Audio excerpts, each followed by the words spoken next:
Dieu vous bénisse.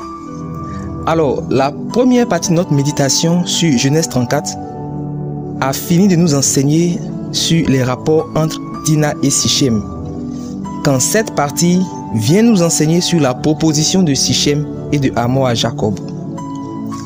En effet, Hamor et Sichem ont fait une proposition fort intéressante au verset 9 et 10. Ils ont dit à Jacob, « Alliez-vous à nous, vous nous donnerez vos filles, et vous prendrez pour vous les nôtres. » Point de suspension. Le pays sera à votre disposition.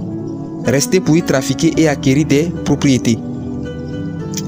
Alors Jacob et sa famille étaient en minorité, étrangers sur cette terre, et dans de telles conditions, cette offre ne pouvait être qu'à leur avantage, enfin en apparence.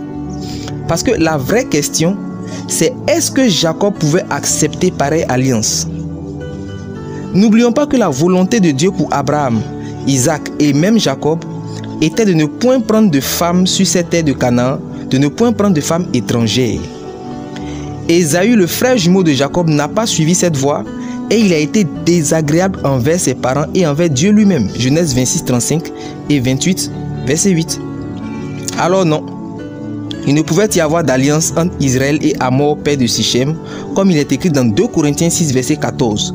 Ne vous mettez pas avec les infidèles sous un joug étranger, car quel rapport y a-t-il entre la lumière et les ténèbres? La réalité pour Israël est que les femmes étrangères sont un véritable poison pour les détourner de leur Dieu vers les idoles. Alors cette proposition de Hamor, pleine de bonne volonté, était une initiative ou une invitation à la mort. Et c'est là le piège de la bonne volonté dans l'âme. Même un bon geste de l'âme peut être un poison mortel. Et l'homme conduit par son âme ne saurait être agréable à Dieu, parce que les pensées et les voies de Dieu ne sont pas celles des hommes. Ésaïe 55, 8 nous enseigne que autant les cieux sont élevés au-dessus de la terre, autant les voies de Dieu sont élevées au-dessus de nos voies, et ses pensées au-dessus de nos pensées. Nous ne pouvons pas donner à Dieu ce qui est bon dans nos émotions, dans notre intelligence. Ce serait un véritable poison, un véritable piège.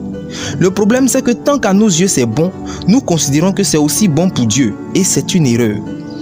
Il faut sortir de la sphère de l'âme pour entrer dans la sphère de l'esprit, par la circoncision, comme l'ont dit les fils de Jacob, même si dans leur cas, à ce moment précis, c'était une ruse. Pour nous aujourd'hui, il s'agit de la circoncision du cœur, comme l'indique Romains 2, verset 29. Il s'agit du renouvellement de l'intelligence qui rend capable d'être conforme à ce que Dieu veut et comment il voit, Romains 12, verset 2. Alors la question que je veux te poser, c'est est-ce que tu es rempli du Saint-Esprit ou est-ce que tu penses encore avec ton âme?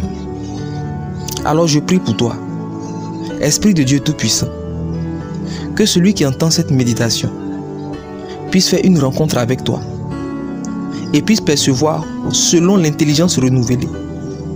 Puisse percevoir, Seigneur, comme toi tu vois et non point selon son intelligence. Béni sois-tu pour tout ce que tu fais au nom de Jésus. Amen. Que Dieu te bénisse.